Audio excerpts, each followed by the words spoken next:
Welcome everybody! We've spent our hard-earned money on various shampoos and conditioners, but is it really doing its job? The key to a healthy scalp and hair is maintaining the right pH level.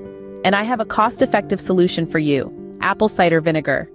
Apple cider vinegar removes residue and buildup from bacteria, revitalizes your hair, and works as a natural detangler. It closes the hair cuticle, making it reflect light and appear vibrant. Here's how to use it. Mix 1 tablespoon of apple cider vinegar with 8 ounces of water. Spritz it on your hair after shampooing. Massage it into your scalp. Leave it for a few minutes, then rinse it out.